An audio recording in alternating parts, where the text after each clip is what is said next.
Hello and welcome to another lesson as we continue to come out of lockdown in Scotland. This lesson is recorded for Sunday, 5th July 2020. My goal this year was to present 24 lessons from Luke's account of Jesus' life, one lesson for each chapter. Well, this is lesson 24, and we're just over halfway through the book. Due to the lockdown, I've been able to present more lessons than I had anticipated, although I doubt that there will be 24 more before the end of the year, although there easily could be. And I would be very remiss if I did not mention that Ian turned 60 yesterday. So congratulations, Ian, and I will be joining you very soon. Also, happy birthdays to Eve and Stuart, which were at the end of June. Caitlin Anderson was immersed into Jesus for the forgiveness of her sins last Saturday, 27th of June. As their baptistry was not cleaned at Hivett's Bank, they asked to use ours. So I filled it. Sadly, I could not get it to heat up, so we will need to investigate this soon. Mark Wilson is, of course, the one who immersed Caitlin. They are flatmates, so social distancing was observed at all times. They are all from Livingston, and Caitlin will also be part of the Hivett's Bank congregation, where she was in attendance before lockdown and has been attending in their Sunday YouTube worship periods. Last month, I let you know that my health challenge for June was to exercise for 1,510 minutes, which, by the way, is over 25 hours of exercise. On the 29th of June, I hit 1,511 minutes, and that's when my app quit recording how many minutes I had because I had fulfilled the goal. I had another day of walking, so it was somewhere above 1,551 minutes for the month. So I'm pleased to make that one. Each month, my watch sets me a health challenge. This month, it is to close all 3 rings that it records every day, and that's the screen on my phone that connects in with the watch. The red ring, by the way, is the move goal, which is currently set at 680 calories a day. As you can see, I exceed it just by a little bit every day. The green ring is the exercise goal, which is automatically set at 30 minutes for everybody. I do around 45 minutes each day. And the blue ring is what they call the stand goal, and it's automatically set at standing at least once an hour for 12 hours. And I easily exceed it each day, unless, of course, I'm flying, and then I struggle to do it. But, of course, that's not going to happen anytime soon. So I should be able to complete all 3 of these without any problem. So I probably won't update you again on how I'm doing. The other 2 were just incredibly difficult, so I thought I would mention those. They worked in with our exercise, which I still encourage everybody to exercise. I'm recording this on Friday, and it's raining outside. It's going to be raining all day, so I'm anticipating when I go out in just a few minutes to do my walk, I doubt that I'll see very many people because hardly anybody goes out when it's raining. But give you just one more quick update before we get into the lesson. We've had a Phase 2 update on the 2nd of July, which was on Thursday, and here's the updates that we had. Social distancing has now been lifted for children 11 and under. Now, what this means is that I can now hold my grandson. That when we go visit Joseph and Scott and Rochelle, of course, then Arnie and I can now hold Joseph. So we're really thrilled with that. There was a question yesterday specifically about this, whether grandparents could hold grandchildren, and yes, there's no distancing lifted for children 11 and under between children and between adults. So I was very pleased to hear that. Also, masks are now required in all shops. I'm very pleased that has come in. Although it does not protect me from that many people by my wearing a mask. By your wearing one, it protects me from you. And so that's well worth doing. So wear your masks, wear your face coverings. It's actually not masks, but face coverings that are required. And the other thing they mentioned was that social distancing can reduce when needed to 1 meter, but 2 meters is preferred. I believe I understood that correctly, and if I didn't, then go by whatever the guidelines are. And Nicola Sturgeon also mentioned specifically that worship, and that she'll be giving more update on that next week. So watch this space so that we will see what goes on there. Our lesson today will be from Luke chapter 12 and some of the teaching that goes on there at the end of the chapter. Again, this is the same slide we've used now for a few weeks. We're in chapter 12, and Jesus would still seem to be in Judea or in Jerusalem, possibly Jerusalem. And I'll place what goes on in chapter 12 in December of AD 29. It's an extended bit of teaching. I think it's going to continue on into chapter 13, 14, 15. It's going to be mainly teaching we're going to see Jesus doing here. But what's contained in this chapter, again, is similar to what Jesus taught earlier up in Galilee. So it seems that he's repeating some of the teaching that Matthew records on the hill in Galilee in chapters 5, 6, and 7, and that Luke's recording it, Jesus teaching very similar things in Judea later on, in fact, just a few months before his crucifixion. So, we want to begin today with verse 49. I came to throw fire upon the earth, and how I wish it were already kindled. I have an immersion to undergo, and what stress I am under till it is accomplished. Do you suppose that I came to bring peace to the earth? No, I assure you, but rather division. 5 in one house will be divided, 3 against 2 and 2 against 3. They'll be divided father against son, son against father, mother against daughter, and daughter against mother, mother-in-law against daughter-in-law, and daughter-in-law against mother-in-law. Jesus said he came to throw fire.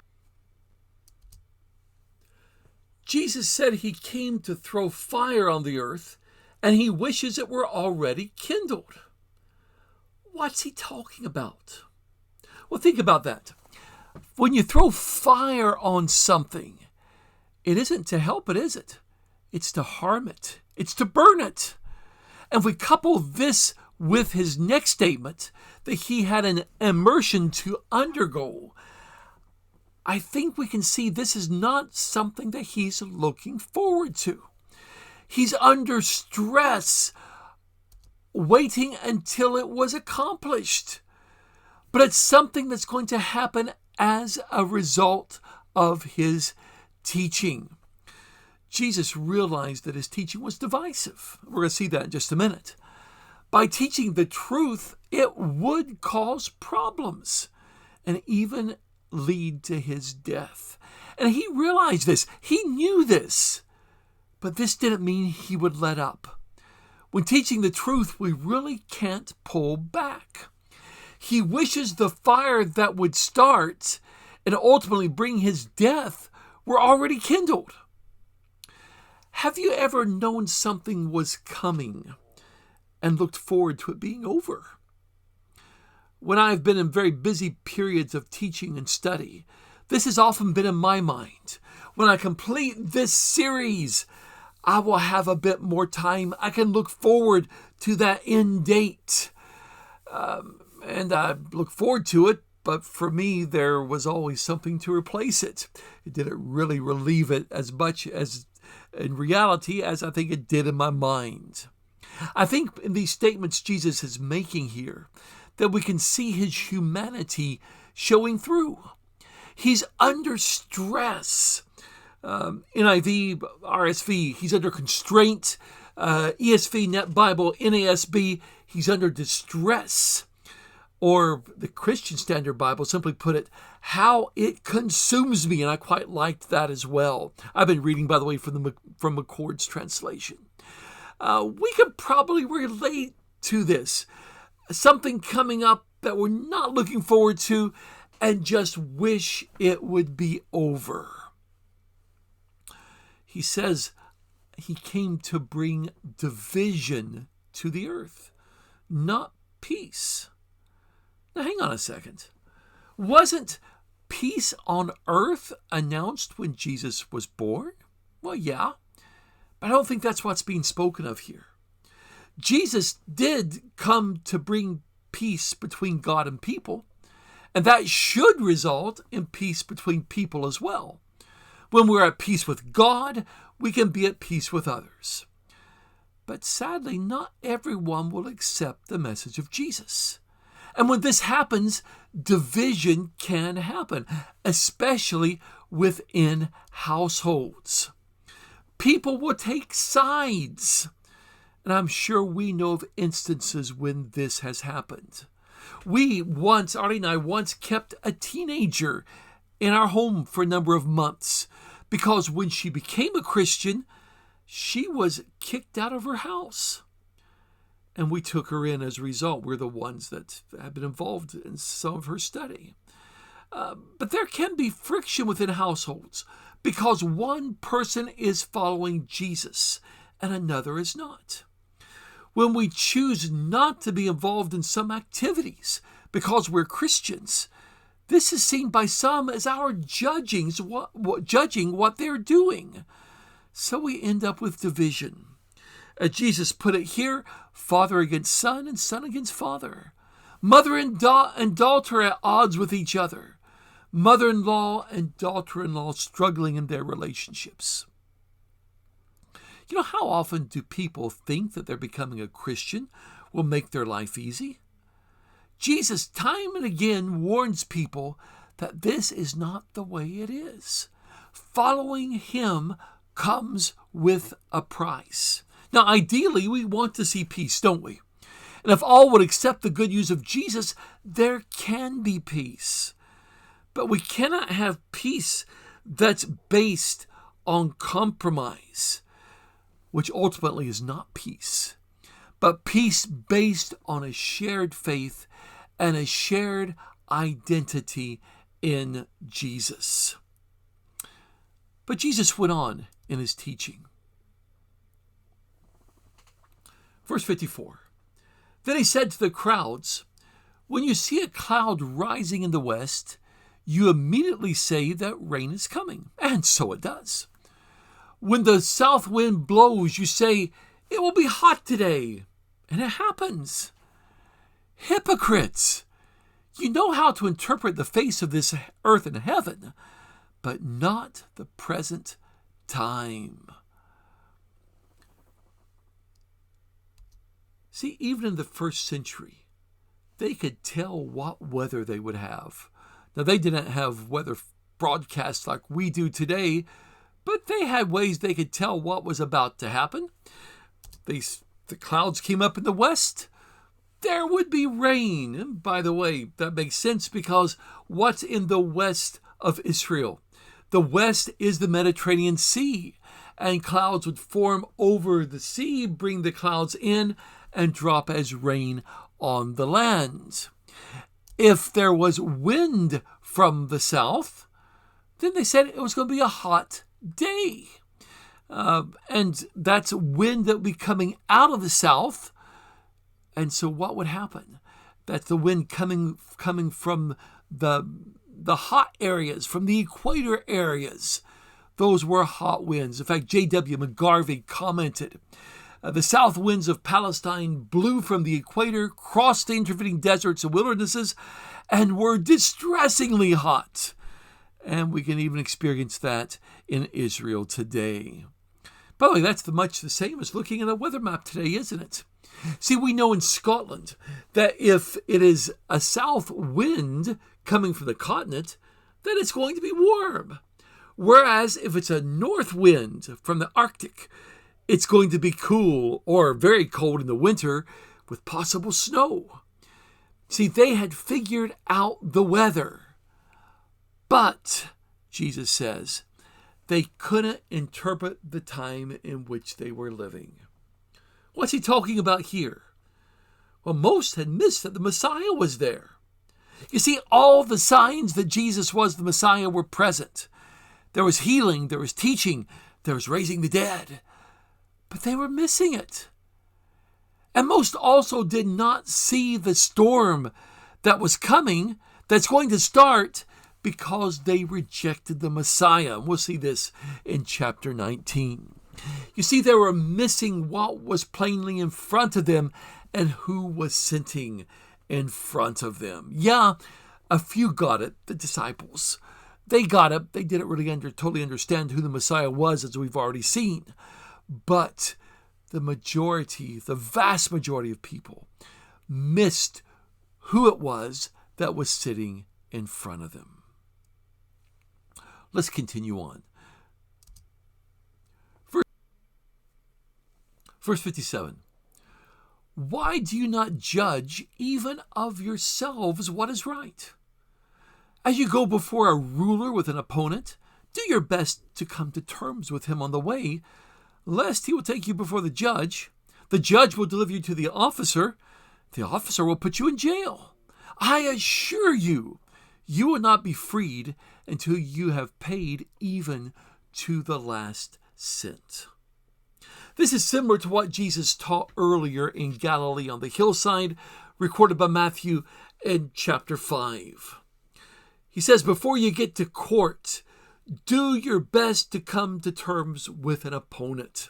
The situation seems to be that someone is taking you to court, probably over a debt that has not been paid. So Jesus says, work it out before you get before you get before a judge. Get the problem worked out before you get to court. He says, if you don't, you'll be taken before a judge, you will be delivered to the officer, and you will be put in prison.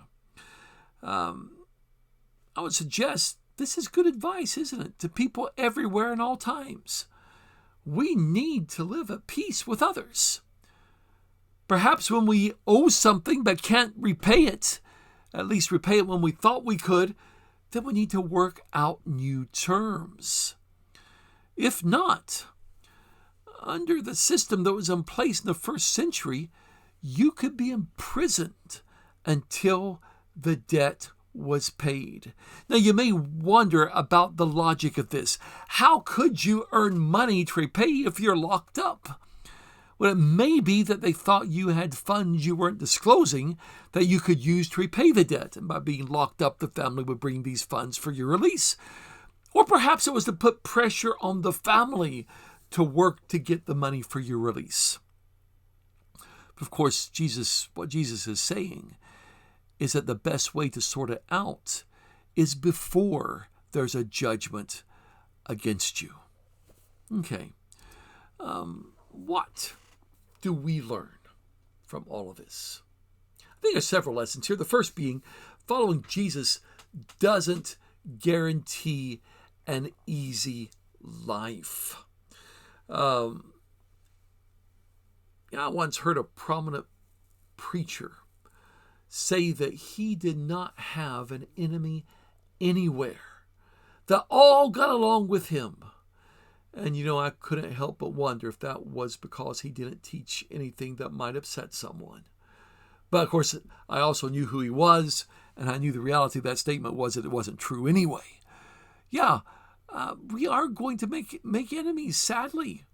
And I think Jesus realized that his teaching would divide.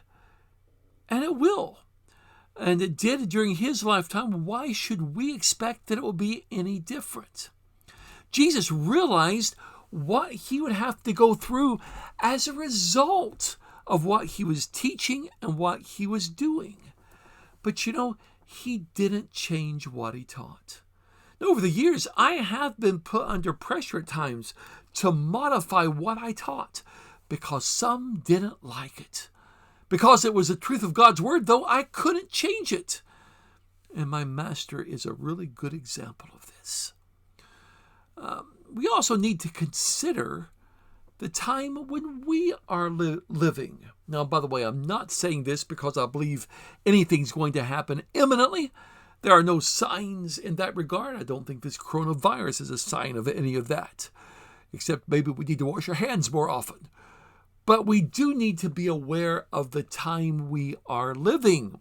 Perhaps the best example of that is that life has changed quite a bit in the last 50 years.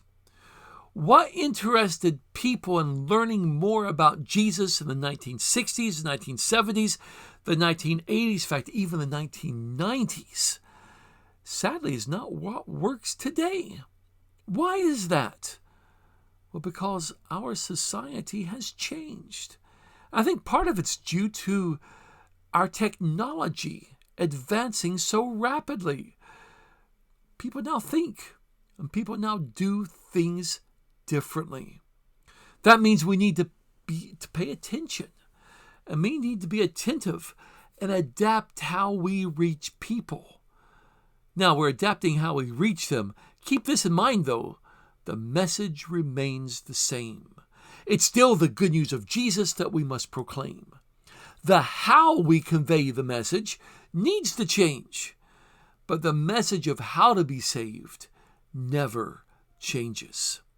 And we need to keep that in mind. Yes, technology has advanced so rapidly. There are some good parts to that, by the way, because I can now, in a time when we can't meet together, I can still present lessons, show you my presentation. You can hear my voice. I can put the voiceover on it, and sometimes it works pretty well.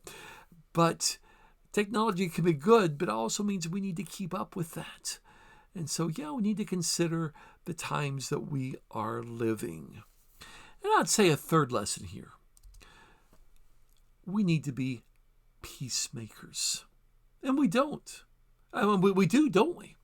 Our peace, of course, is based on the good news of Jesus and the life we can have as his disciples.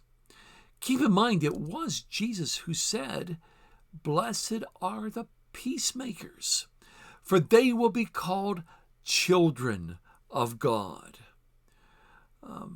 Just because what we teach may bring division, don't unnecessarily create it. We need to be striving for peace. Peace based on Jesus and our relationship with him. J.W. McGarvey, in his book, The Fourfold Gospel, had another application of settling with your opponent before he brought you before the judge. I thought I'd mention this one as well. Just to quote him, he says, "The Jewish rulers looked upon Jesus as their adversary." That's true, isn't it? Accepting their valuation of him, Jesus counseled them to come to terms with him before it is too late. By the way, I think that's a good lesson that we need to learn as well. We need to come to terms with Jesus before it's too late, before we no longer can change our lives because our lives are over, or before he returns at the end of time. Another week ahead of us. During this week, of course, we're hoping within a few weeks we can begin meeting again. We're now over 8 weeks with all the numbers connected to COVID-19 continuing to fall week by week. So during this week, by the way, if we're at odds with someone, settle it. And be thinking about ways we can better reach those around us with the good news of Jesus as we come out of lockdown. Folks, we've not been able to do anything now for going on 4 months. We need to get back to doing, don't we? And don't be surprised, by the way, when we encounter opposition because we're Christians. And we may find that even during this coming week. But we need to continue to read and study God's Word at home, continue to pray that the virus in Scotland will continue to reduce so that we can begin functioning closer to normality. And as we think about prayer, we think about Bible study, and Bible study especially, again, I encourage you to tune in to the Sunday message from the British Bible School on YouTube. Break bread at home. Make that connection with Jesus' death, burial, and resurrection, with his body and his blood. And study God's word every day. And of course, one way to do that is through our BBS Zoom classes, and we can find all of that on the BBS website. In the meantime, continue to have a good week. Continue to stay safe. Enjoy the new freedoms that we do have as lockdown's being lifted. And I hope next week that I can tell you more about the changes that may be happening to worship if we hear something about that on Thursday next week. Have a good week and a safe week.